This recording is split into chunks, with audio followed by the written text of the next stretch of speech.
আসসালামু আলাইকুম প্রিয় অষ্টম শ্রেণীর শিক্ষার্থী বন্ধুরা, আজ আমি আবারও তোমাদের সামনে উপস্থিত হয়েছি নতুন একটি ভিডিও নিয়ে। আজ আমি তোমাদের সামনে উপস্থাপন করব প্যাসেজ ন্যারেশন। প্যাসেজ ন্যারেশনের নিয়ম কানুন যে জিনিসটি তোমাদের রয়েছে, এই প্যাসেজ ন্যারেশনটা তোমাদের এই 2.3.3 যে বিষয়টা রয়েছে 24 পৃষ্ঠায়। এই 2.3.3 সমস্যার সমাধান করতে গেলে তোমাদেরকে অবশ্যই প্যাসেজ ন্যারেশন সম্পর্কে ধারণা থাকতে হবে এবং প্যাসেজ ন্যারেশন পরিবর্তন করার জন্য অর্থাৎ প্যাসেজ ন্যারেশন করার জন্য কিছু নিয়ম কানুন রয়েছে যেটা তোমাদেরকে অবশ্যই জানতে হবে। প্যাসেজ ন্যারেশন সম্পর্কে ধারণা না থাকলে তোমরা এই যে 2.3.3 যে কাজটি তোমাদের রয়েছে কাজটি তোমরা করতে পারবে না। 2.3.3 তে কি বলা হয়েছে দেখো, read the text in 2.2.2 again and write how you will retell the messages to your parents using your own words. You can start writing your text in the following way. এখানে বলছে 2.2.2 আবার পড়ো টেক্সটটি, যে টেক্সটটা তোমাদের আছে 2.2 এখানে 2.2.2 এই যে প্রাইম মিনিস্টার শিক্ষামন্ত্রী এসেছিল যে 2.2.2 এখানে বলছে যে entering the class mister Rafiq a teacher of English found his students in a very cheerful and relaxed mood. With surprise he said to his students, what happened? অর্থাৎ এখানে এই টেক্সটটা পুরো টেক্সটটাকে এখানে তোমাদেরকে এখানে ডাইরেক্ট স্পিচ আছে, ইনডাইরেক্ট স্পিচে পরিবর্তন করার কথা এই 2.3.3 তে বলা হয়েছে। অর্থাৎ ওই প্যাসেজটাই তোমাদেরকে কি ন্যারেশন চেঞ্জ করতে হবে। এটাকে আমরা ইতিপূর্বে ন্যারেশন বিষয়ে যে ভিডিওটি করছি সেখানে একটা একটা সেন্টেন্সকে কিভাবে ন্যারেশন করার যে নিয়মকানুন সেগুলো তোমাদেরকে আমি দেখিয়েছি। তো অবশ্যই তোমরা যদি আমার সেই ভিডিওটি না দেখে থাকো তাহলে তোমরা আমার সেই ভিডিওটি দেখে আসতে পারো। প্লে লিস্ট থেকে তোমরা সেটা খুঁজে পাবে। তোমরা আমার ইউটিউব চ্যানেলের স্টাস এডুকেশন অ্যান্ড ডিজাইনের যে প্লে লিস্ট আছে, প্লে লিস্ট থেকে এরপর এই ন্যারেশন সম্পর্কিত সেই ভিডিওটিও তোমরা দেখে নিতে পারো। আর এই প্যাসেজ ন্যারেশন করতে গেলে এক্সট্রা কিছু নিয়মকানুন জানতে হবে, সেটা সম্পর্কে আজ আমি তোমাদেরকে জানাবো। তো বন্ধুরা, আজ আমরা প্যাসেজ ন্যারেশন সম্পর্কে জানবো। এখানে দেখো প্যাসেজ ন্যারেশন লেখা আছে, কি প্যাসেজ ন্যারেশন অর্থাৎ একটা প্যাসেজকে পুরো একটা টেক্সটকে কিভাবে তোমরা ডাইরেক্ট আছে সেটাকে ইনডাইরেক্টে তোমরা লিখতে পারো। তো এটা জানার জন্য আমি প্রথমে দেখো রুল নাম্বার 1 এখানে লেখা আছে, at first you have to read the whole passage to identify the speaker and the audience. Then you have to determine the mood of the verb species in their species. এখানে বলা হয়েছে প্রথমে সম্পূর্ণ প্যাসেজটি পড়ে বক্তা শ্রোতা চিহ্নিত করতে হবে, তারপর উক্তিগুলোর ক্রিয়ার ধরন তথা টেন্স চিহ্নিত করতে হবে। এখানে উদাহরণ দেওয়া হয়েছে। অর্থাৎ তাহলে তোমাদের প্রথম নিয়ম কি, প্রথমে পুরো প্যাসেজটা দু একবার পড়ে বক্তা শ্রোতা চিহ্নিত করে নিতে হবে, তারপর উক্তিগুলোর ক্রিয়ার ধরন তথা টেন্স চিহ্নিত করতে হবে যে এটা কোন টেন্স আছে। তো এখানে উদাহরণ দেওয়া হয়েছে, যেমন কিরকম, will you come with me said Sadia to Ishrat. Sadia ইশরাতকে বলল, তুমি কি আমার সাথে আসবে। I will come said Ishrat. অর্থাৎ এখানে দুজনের কথোপকথন আসছে, ইশরাত এবং সাদিয়া। এখন এখানে দুইটা স্পেস আছে, কোনটা সাদিয়া বলছে এবং কোনটা ইরশাদ বলছে, এটা পড়ে তোমাদেরকে কি করতে হবে, আইডেন্টিফাই করতে হবে। এখানে will you come come with me, এটা হলো কে বলছে? সেইড সাদিয়া। অর্থাৎ এই স্পিচটা, রিপোর্টেড স্পিচটা হলো সাদিয়ার বক্তব্য। এটা কার বক্তব্য? সাদিয়ার বক্তব্য। এটা কি কার বক্তব্য? সাদিয়ার বক্তব্য। কাকে বলছে? ইশরাতকে বলছে। তো আই উইল কাম সেইদ ইশরাত, অর্থাৎ আই উইল কাম এতটুকু হলো ইশরাতের বক্তব্য। এটা আমাদেরকে আগে পড়ে ভালোভাবে চিহ্নিত করে নিতে হবে। এরপরে আমরা ও নিয়ম অনুযায়ী কি করব?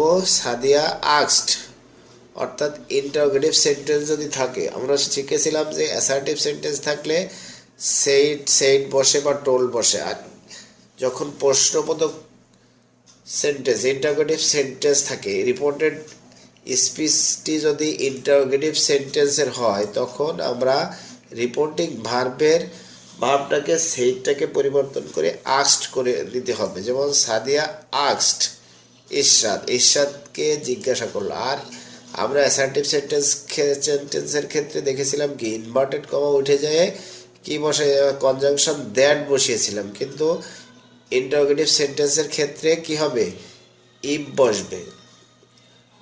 ইনভার্টেড কমা উঠে যায় কি বসবে? ইফ।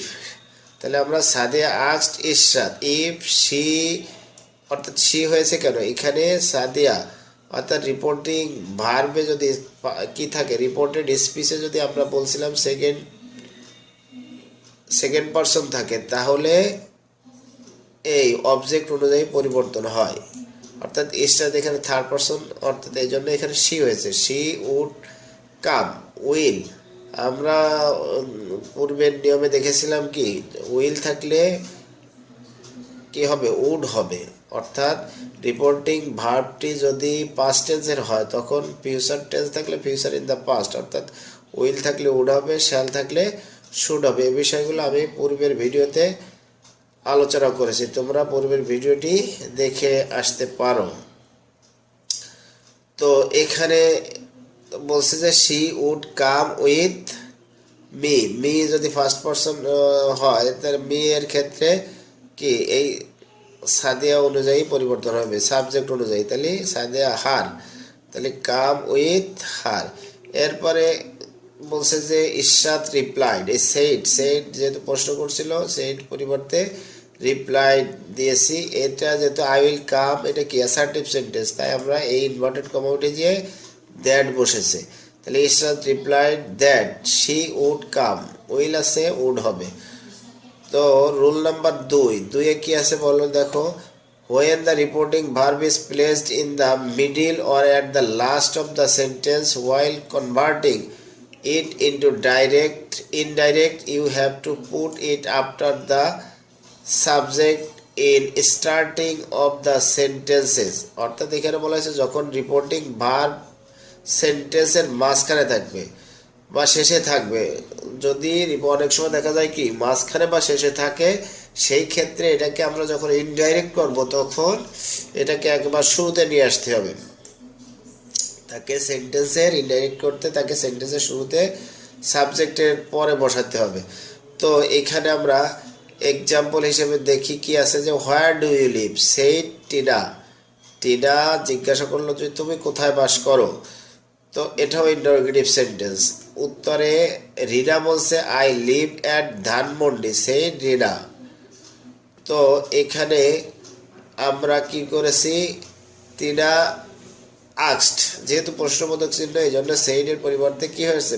রিপোর্টিং ভার্বটা আস্কড হয়ে গেছে। টিনা আস্কড রিনা। এরপরে যদি আমরা আগেরটা দেখেছিলাম কি ইনভার্টেড কমা উঠে যে আমরা কি উঠায় দ্যাট ইফ বসিয়েছিলাম। কিন্তু যদি ডব্লিউএস ওয়ার্ড থাকে, প্রশ্নবোধক ইন্টারোগেটিভ সেন্টেন্সে যদি ডব্লিউএস ওয়ার্ডটা দিয়ে প্রশ্ন শুরু হয়, সেই ক্ষেত্রে আমরা ডব্লিউএস ওয়ার্ডটি বসিয়ে দেবো ইনভার্টেড কমা উঠে যায়, আর ইফ বসবে না। সেই ক্ষেত্রে হোয়ার শি লিভড, হোয়ার এই যে ইউ কি অনুযায়ী, অর্থাৎ এটা সেকেন্ড পারসন অবজেক্ট অনুযায়ী পরিবর্তন হয়েছে, তাহলে এটা শি, তাহলে শি লিভড। এরপরে বলছে রিনা উত্তর দিচ্ছে রিনা রিপ্লাইড দ্যাট, অর্থাৎ এখানে যেহেতু এটা কি I live at Dhanmondi assertive sentence, তাই আমরা ইনভার্টেড কমাতে যে দ্যাট বসছে। এরপর সি এখানে লিভ ছিল। আমরা জানি কি যে রিপোর্টিং ভার্বটি যদি পাস্ট টেন্স হয় তাহলে সেক্ষেত্রে রিপোর্টেড স্পিচ যদি ইনডাইরেক্টে প্রেজেন্ট ইনডিফিনিট টেন্স হয় তাহলে পাস্ট ইনডিফিনিট টেন্স হয়ে যাবে। তাহলে লিভ ছিল প্রেজেন্ট ইনডিফিনিট টেন্স, এজন্য আমরা লিভড করে পাস্ট ইনডিফিনিট করেছি। সি লিভড অ্যাট কি ধানমন্ডি। তো রুল নাম্বার নিয়ম নাম্বার 3 কি আছে, প্যাসেজ এ যদি একের অধিক উক্তি ব্যবহার করা হয় তবে প্রথম উক্তি উল্লেখ করার পর পরবর্তী উক্তিগুলি উল্লেখ করার সময় নিম্নোক্ত নিয়ম অনুসারে অনুসরণ করা নিয়ম। অ্যাসার্টিভ সেন্টেন্সের ক্ষেত্রে প্রথমে একটা উক্তির পরে যদি একই আবার উক্তি থাকে তখন অলসো সেইড অথবা এগেইন সেইড ব্যবহার করতে হয়, অথবা অ্যাডেড বা ফার্দার অ্যাডেড। প্রথমবার অ্যাডেড করলাম, তারপরে যদি আবার উক্তি আসে তাহলে ফার্দার অ্যাডেড। প্রথমটায় সেইড, এরপর অলসো সেইড, আবার এগেইন সেইড, এভাবে আমরা ব্যবহার করব। তো ইন্টারোগেটিভ সেন্টেন্সের ক্ষেত্রে কি হবে, প্রথমে তো আমরা একটা থাকলে আস্কড ব্যবহার করছি, আর যদি পরে আবার প্রশ্ন করে তাহলে অলসো আস্কড বা এগেইন আস্কড অথবা ফার্দার আস্কড, এভাবে আমরা ব্যবহার করব। ইম্পারেটিভ সেন্টেন্স এর ক্ষেত্রে অ্যান্ড অর্ডার টু। ইম্পারেটিভ সেন্টেন্সের ক্ষেত্রে যদি একাধিক বক্তব্য থাকে প্রথম বক্তব্যের পর দ্বিতীয় বক্তব্যে and order that, and requested প্রভৃতি ব্যবহার করা হয়। অপারেটিভ সেন্টেন্সের ক্ষেত্রে অ্যান্ড উইজড, স্বাভাবিকভাবে উইজড ব্যবহার করা, উইজড এবং প্রেড ব্যবহার করা হয়। কিন্তু যদি একাধিক বক্তব্য থাকে তাহলে প্রথম বক্তব্যে আমরা উইজড ব্যবহার করব, পরবর্তী বক্তব্য উপস্থাপনের সময় আমরা অবশ্যই কি করব, অ্যান্ড উইজড বা অ্যান্ড প্রেড দ্যাট, এভাবে আমরা ব্যবহার করব। এক্সক্লামেটরি সেন্টেন্সের ক্ষেত্রে অ্যান্ড এক্সক্লেইমড উইথ হ্যাপিনেস, অর্থাৎ প্রথমটার পরে দ্বিতীয় বক্তব্য যখন বলবো তখন অ্যান্ড এক্সক্লেইমড উইথ হ্যাপিনেস অথবা জয় দ্যাট বা ইন গ্রিভ দ্যাট, এভাবে আমরা ব্যবহার করব। এরপর দেখো এক্সাম্পল আমরা কি দেখব, এক্সাম্পলে দেখি যে কিভাবে বলা হয়েছে যে I will help you to solve this problem, এখানে একটা বক্তব্য। এরপরে I am responsible for it, the boy said, why did you do it, do you have time for it, you are leaving Dhaka this evening, I said. এখানে অনেকগুলো বক্তব্য আছে, তাহলে আমরা কিভাবে এটা চেঞ্জ করব, দেখো the boy told me, the boy told me that, তাহলে এই আই ফার্স্ট পারসন, এই যে দি বয় যেহেতু থার্ড পারসন, এই যে বয় অনুযায়ী এখানে কি হয়েছে, হি হয়েছে, হি। দ্যাট হি, উইল আছে উড হয়েছে, উইল থাকলে কি হবে আমরা জানি, উইল থাকলে উড হবে, শ্যাল থাকলে শুড হবে, ক্যান থাকলে কুড হবে, মে থাকলে মাইট হবে। এখানে উইল ছিল, উড করেছি। এরপরে solve, he would solve this problem, solve this problem, সে। এরপর বলছে, তো অবশ্যই এখানে ভুল হয়েছে, the boy told me that he would help হবে, হি উড হেল্প, এখানে একটু ভুল হয়েছে। এখানে দেখো হি উড হেল্প ছিল, হেল্প, হি উড, তাহলে আমরা এখানে যদি লিখি he would help, help, he would help me, you আছে তাহলে কি হবে, মি হবে। বলছে I will help you to solve this problem, I am responsible for it, the boy said, তাহলে এখানে help, he would help me, এরপরে আমরা টু বসাবো, T O to, solve this problem, তাহলে the boy told me that he would help me to solve this problem, he added that, এই যে added that, added বা again said এভাবে ব্যবহার করবো। তাহলে এখানে আমরা হি added that he was responsible, এই যে পরের বক্তব্যটা I am responsible, এই বক্তব্যের পরে আবার responsible for it, এখানে he added that he was responsible, অর্থাৎ এই হি হয়েছে এবং am এটা প্রেজেন্ট ইনডিফিনিটকে আমরা past indefinite, he was responsible for it, তো রেসপন্সিবল ফর ইট থাকলে এখানে দ্যাট হওয়ার কথা, দ্যাট, দিস থাকলে দ্যাট, তাহলে ইট থাকলেও দ্যাট হবে, দ্যাট। তাহলে এখানে ইট বাদ দিয়ে কাটা, দ্যাট লিখবো তোমরা, দ্যাট। তো এরপর বলছে I asked him the reason for doing it. I asked him, I asked him the reason for doing it. এই যে বলছে why do you do it, তাহলে I asked him the reason for doing it, I also asked, আমি আরো জিজ্ঞাসা করছি। এই যে পরবর্তী আবার প্রশ্ন বলছে do you have time for it, তাহলে এই পরবর্তী প্রশ্নটা করার জন্য আমরা অলসো আস্কড বা এগেইন আস্কড এগুলো, তো এখানে আমরা অলসো আস্কড ব্যবহার করছি, আবার এগেইন আস্কড দিলেও হবে বা ফার্দার আস্কড দিলেও হবে। আই অলসো আস্কড ইফ, এখানে হি present perfect tense, present tense ছিল হ্যাভ, তাহলে এখানে আমরা পাস্ট টেন্স হ্যাড হয়ে গেছে, হি হ্যাড টাইম ফর ইট না, এখানেও দ্যাট হবে, দ্যাট। দিস থাকলে দ্যাট, ইট থাকলো দ্যাট, দ্যাট। তো এই I added that he was living Dhaka, আমি আবারও অ্যাড করেছি added that he was living Dhaka that evening. This ছিল, এই যে দিস থাকলে দ্যাট হবে, দিস ইভিনিং, এখানে কি হয়েছে দ্যাট ইভিনিং। তো এভাবে উদাহরণের মাধ্যমে তোমরা নিশ্চয়ই বুঝতে পেরেছো যে কিভাবে যে একের অধিক বক্তব্যকে উপস্থাপন করার জন্য প্রথমটায় আমরা আস্কড বসিয়েছি, পরেরটায় ফার্দার আস্কড বা এগেইন আস্কড বা অলসো আস্কড এভাবে ব্যবহার করব। সেইডের ক্ষেত্রে again said, also said, further said, এভাবে অ্যাডেড দ্যাট এগুলো ব্যবহার করব। এরপরে রুল নম্বর 4, 4-এ কি আছে, 4-এ বলা আছে যদি রিপোর্টেড স্পিচে শুধু ইয়েস থাকে তাহলে subject plus replied in the affirmative এবং সাবজেক্ট প্লাস অক্সিলারি ভার্ব ব্যবহার করা হয়, এবং রিপোর্টেড স্পিচে ইয়েস এর পর আরও বক্তব্য থাকলে subject plus replied in the affirmative and said that এভাবে ব্যবহার করতে হয়। তাহলে এক্সাম্পল যেমন আই সেইড টু হিম, আমি তাকে বললাম have you done the math, তুমি কি অঙ্কটি করেছো, yes. I have also done another one, he said. তো এটা দেখো দুইটা বক্তব্য কিভাবে বলছে, আই আস্কড প্রশ্ন করার ক্ষেত্রে আস্কড, আই আস্কড হিম, এরপরে ইনভার্টেড কমা উঠে যায়, প্রশ্ন ইন্টারোগেটিভ সেন্টেন্সে ইফ বসেছে, এরপরে হি, ইউ আছে বাইরের অবজেক্ট অনুযায়ী হি হয়েছে, অর্থাৎ সেকেন্ড পারসন। ইন রিপোর্টেড স্পিচে যদি সেকেন্ড পারসন থাকে সেটা রিপোর্টিং ভার্বের অবজেক্ট অনুসারে প্রোনাউন পরিবর্তন হয়, তাহলে হিম থেকে এখানে সাবজেক্ট যেহেতু সাবজেক্টিভ কেস হি হয়েছে। হি হ্যাড ডান, তাহলে হ্যাভ ইউ ডান, এখানে প্রেজেন্ট পারফেক্ট ছিল, এটা পাস্ট পারফেক্ট হয়েছে, he had done the math. এরপরে he replied in the affirmative, yes আছে যেহেতু এই জন্য ইয়েস থাকলে আমরা he replied in the affirmative, or he said that he had. এরপর বলছে and he said that he had also done another one, তাহলে এভাবে আমরা ইয়েস থাকলে কি বলবো, রিপ্লাইড ইন দ্য অ্যাফার্মেটিভ।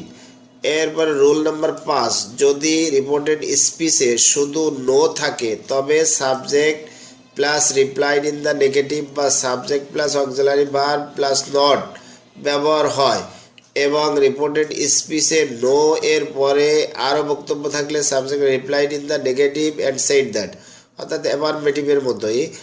তো নেগেটিভ থাকলে replied in the negative and said that এভাবে ব্যবহার হয়। তাহলে আমরা দেখি উদাহরণ, I said to him have you done the math, আমি তাকে জিজ্ঞাসা করি তুমি কি অঙ্কটি করেছো, সে বললো no I will do it later, he said, সে বললো না আমি এটা করিনি, পরবর্তীতে করব।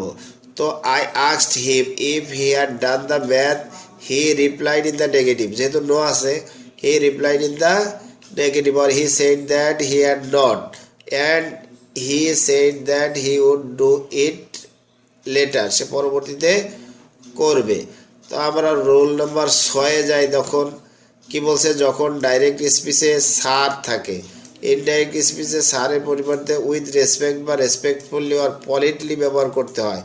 যেমন the student said to the teacher sir will you teach me the math, বলছে আপনি কি আমাকে অঙ্ক শেখাবেন। দ্য স্টুডেন্ট আস্কড প্রশ্ন করছে যে দ্য টিচার, কাকে, টিচারকে, রেসপেক্টফুলি, স্যারের পরিবর্তে আমরা স্যার রেসপেক্টফুলি ব্যবহৃত হয়েছে।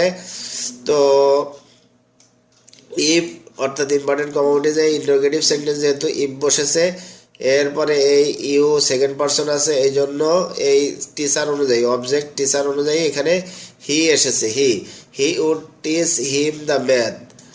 এরপরে অন্যভাবে বলছে যে দ্য স্টুডেন্টস রেসপেক্টফুলি আস্কড, এটাও বলা যায়। এখানে বলা হয়েছে আস্কড দ্য টিচার রেসপেক্টফুলি, আর এখানে বলা হয়েছে দ্য স্টুডেন্ট রেসপেক্টফুলি আস্কড, এভাবেও ব্যবহার করা যাবে the teacher if he would teach him the math. ও বাকিটুক একই রকম। তো এরপরে আমরা কি দেখছি, রুল নাম্বার 7 বলছে যদি ডাইরেক্ট স্পিচে কাউকে সম্বোধন করা হয় তাহলে ইনডাইরেক্ট স্পিচে অ্যাড্রেসিং অ্যাজ ব্যবহার করতে হয়।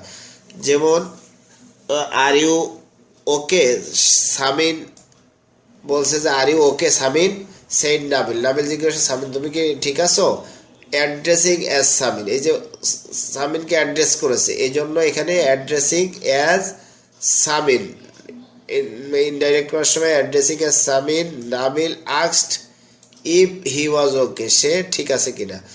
তো এরপর রোল নাম্বার 8, যদি ইনভার্টেড কমার বাইরে রিপোর্টিং স্পিচ এ আজ থাকে বা রিপোর্টিং ভার্বে আজ থাকে তাহলে ইনডাইরেক্ট স্পিচের সাবজেক্টের পরে ব্যবহৃত হয়। যেমন are you coming asked Sadia looking at me, Sadia আমার দিকে তাকে বলে তুমি কি আসছো। ইউ মে জয়েন মি, তুমি আমার সাথে কি করতে পারো, যোগদান করতে পারো। হোয়েন আই উইল গো, যখন আমি যাব। সাদিয়া সেড, সাদিয়া বলল।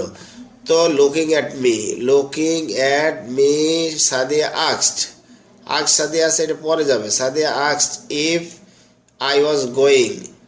She suggested me to join her when she would go.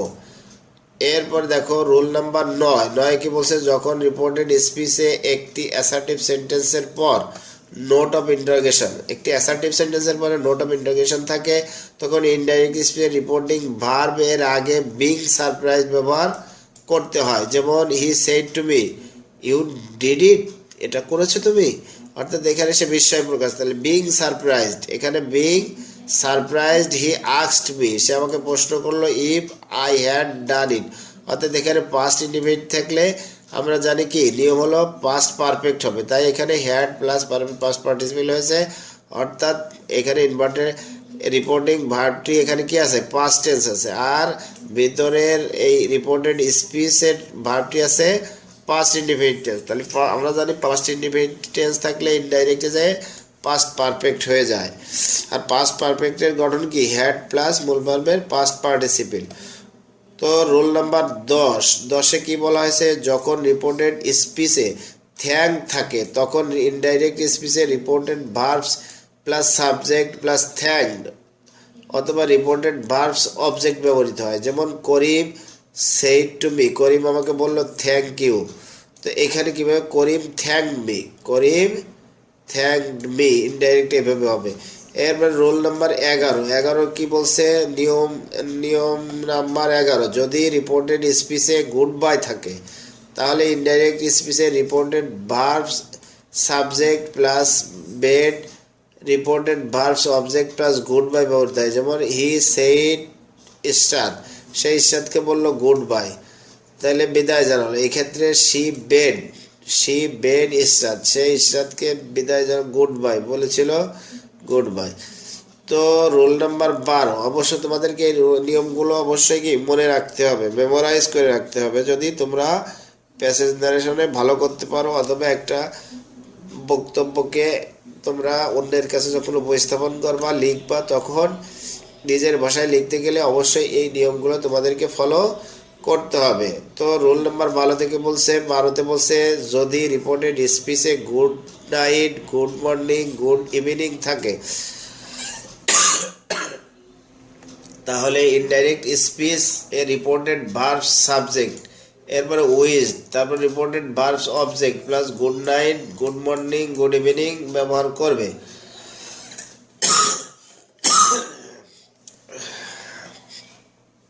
এরপর এক্সাম্পল হিসেবে বলা হয়েছে he said to her good evening, তো এখানে বলছে হি উইজড, অর্থাৎ এখানে আমরা কি বলছিলাম সাবজেক্ট বলছে, উইজড বসছে, এবার রিপোর্টেড ভার্বের অবজেক্ট হার, এই হার বসছে, এরপরে গুড ইভিনিং বসায় দিয়েছি।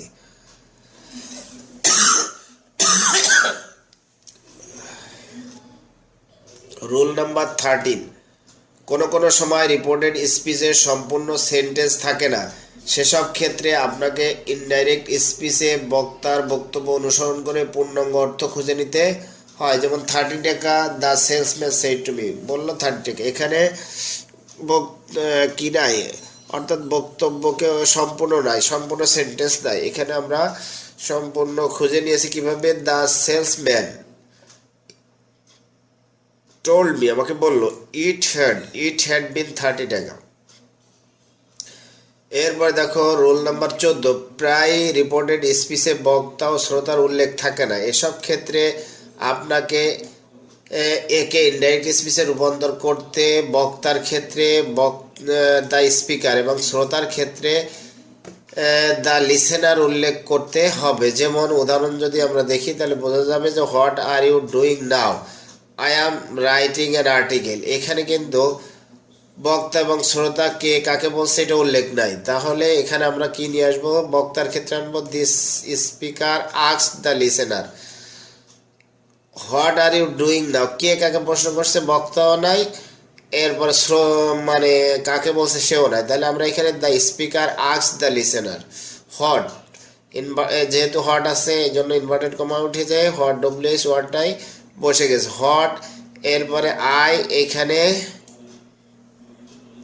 মানে ইউ, যেহেতু স্পিকার বা লিসেনার থার্ড পারসন এই জন্য আমরা হি লেখা হয়েছে, হি ওয়াজ ডুইং দেন, নাও থাকলে কি চেঞ্জ হয়ে দেন হয়ে যায়। এটাও তোমাদের একটা শখ, আমি ইতিপূর্বের ভিডিওতে দেখিয়েছি, তোমরা সেখান থেকে এটা জেনে নিবে। The listener replied that she was writing an article,